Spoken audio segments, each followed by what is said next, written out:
Aujourd'hui, nous avons un événement à fêter. C'est le jour de la libération de Paul, après ses 100 ans passés au coin. Vous avez eu 100 ans pour lui organiser une fête de départ et elle se résume à ça? Ouais. Oh mince, j'aurais dû le faire en présence de Paul. Tant pis. Paul!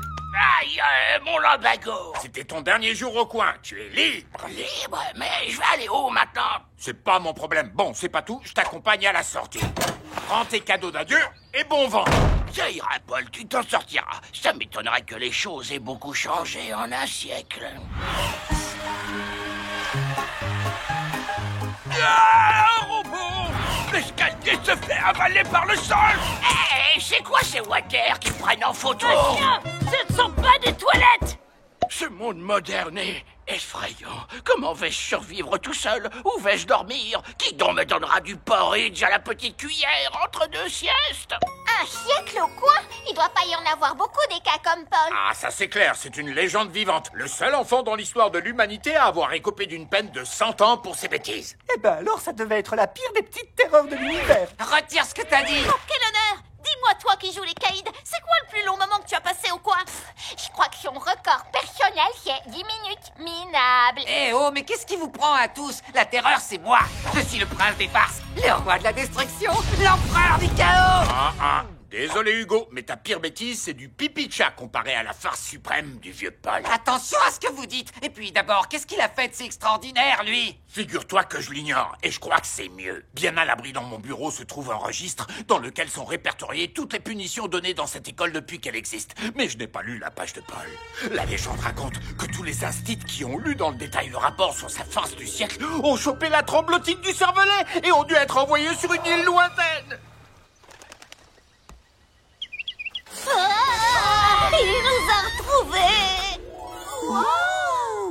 Réfléchissez. Aucune farce ne peut être aussi bonne, sinon je l'aurais déjà faite depuis longtemps. Oh, tu sais, si Paul est une plus grande petite terreur que toi, c'est pas la fin du monde. Sois pas si dur avec toi-même, tes bêtises sont très mignonnes. Mignonne? T'énerve pas, mon poulet. Tu sais, c'est comme ça, tout le monde peut pas être un voyou légendaire comme Paul. Hors de question que je laisse ce vieux débris me voler mon titre. Il faut que je découvre ce que Paul a fait pour mériter cette punition hors norme et faire pire que lui. C'est moi le voyou légendaire, pas lui. Encore 2 secondes et le registre des punitions sera entre mes mains. Waouh! Un coffre-fort qui contient un autre coffre? Ça doit être quelque chose, ce registre. Ah, ça y est. Ah, oui, je vais enfin savoir ce que Paul a fait. Et j'aurais plus qu'à le surpasser pour devenir la légende que je mérite. Quoi?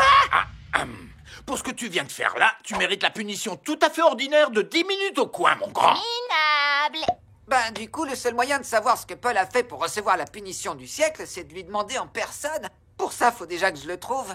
Ah, oh pitié, j'ai faim, laissez-moi tranquille. Oui, oui. Ah, oh, finalement, j'étais bien au coin. Ah, pétard de sort. Ah, j'ai aucune chance de tomber sur lui. Qui sait où il est en ce moment? Ce qui est sûr, c'est qu'il doit être en train de s'éclater comme un... Paul, comme je suis content que tu me sois tombé dessus. Quand est-ce que les pigeons sont devenus aussi violents?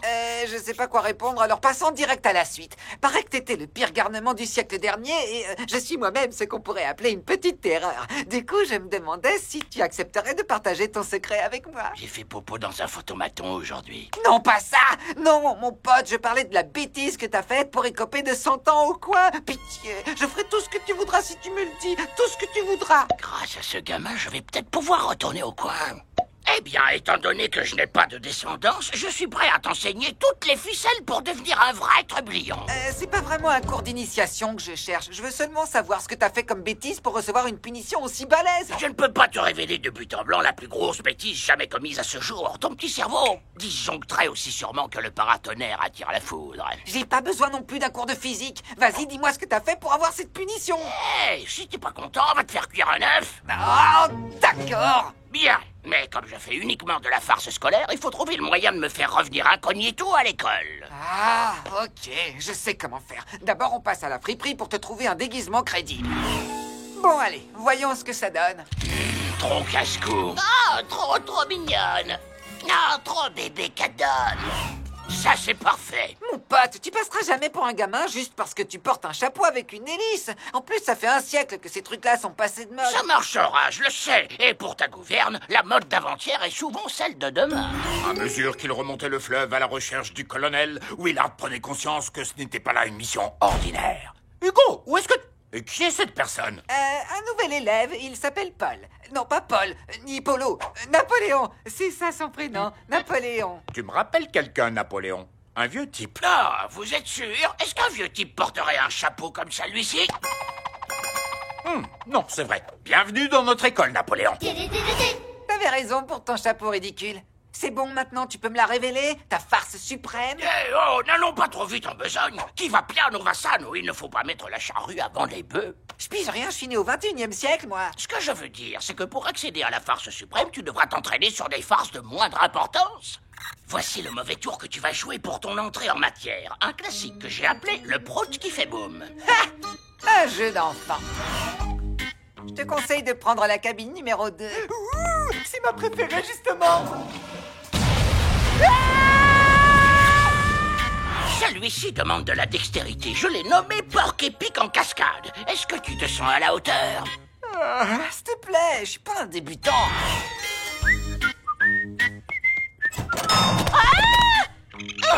Qui a fait ça? Attention, avec celui-là, on passe à la vitesse supérieure. Je te présente les 4 heures du Python glouton. Non, attends, sérieux, je te prenais pour un professionnel. Bon, allez, ça marche, pour le 4 heures du Python glouton. Qui a éteint la lumière? Eh oh! Y'a quelqu'un? C'est bon, maintenant on pourrait peut-être passer aux choses sérieuses. Je suis au niveau pour la farce suprême et tu le sais. Oh, oh, oh, quelle impatience! D'accord, je vais donc t'initier à la farce suprême. C'est le ding-dong bye-bye. Attends, sérieux? Ding dong bye bye? C'est ça ta grosse bêtise? C'est une farce que je faisais quand j'étais encore en poussette. Je sais, tout le monde fait du ding-dong bye-bye, mais pas à ma manière. Moi, mon truc, c'était de recommencer des dizaines, des centaines, des milliers de fois. Et là, les gens ne savaient pas quoi penser. Ils se disaient, j'ai entendu la sonnette, mais il n'y a personne. Et si je n'ai aucun problème d'audition ni de vue, ça veut dire qu'il y a des fantômes. Il faut qu'on jette tous nos animaux dans le puits. C'était grandiose. C'est cette bêtise qui a fait de Paul une légende minable. En tout cas, ce sera pas trop compliqué de faire mieux que ce petit joueur. Je sais bien que c'est toi la légende, mais je te propose de moderniser un peu ta farce en y ajoutant des spécialités hugoliennes. C'est-à-dire une tarière hydraulique pour forer des trous autour du périmètre, dans les trous des fusées hypersoniques à propulsion atomique, dans la voiture du chef une cargaison de pétards et de feux d'artifice de catégorie 12, et sur le pas de la porte, un gâteau. Qu'est-ce que t'en dis? Waouh, ce bambin est le Léonard de Vinci de la fripouillerie, et cette farce vaudra à son auteur un séjour au coin d'une durée jamais vue. Je fais cette farce pour que tout le monde se rende bien compte que la vraie légende, c'est moi et personne d'autre. Et Paul tombera vite dans l'oubli après ça. Et voilà, la voiture du chef est bourrée de pétards et de feux d'artifice. Maintenant, on peut donner le top départ de l'opération Farce Ultime. Ouh, un gâteau surprise. Génial. Tiens, c'est étrange, le gâteau fait tic-tac.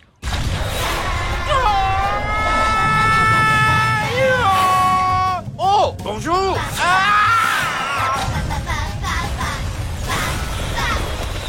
Des feux d'artifice? Ça, c'était la farce ultime dont le responsable écopera de 200 ans au coin comme punition. Chef, c'est avec fierté que je vous informe que le responsable de cette bêtise colossale, c'est... Moi? Toi, Napoléon? Mais pourquoi tu... Oh, Paul, oui, évidemment que c'est toi qui as fait ça. Allez, file au coin, tu connais le chemin. Attendez, c'est pas lui qui a fait ça. Cette farce, c'est mon œuvre. Comment veux-tu que je te croie? C'est signé Paul de A à Z. C'est lui tout craché. C'était magistral. Paul est encore plus une légende vivante qu'avant. 200 ans au coin pour sa nouvelle bêtise, ça va être impossible de faire mieux que lui. Chef.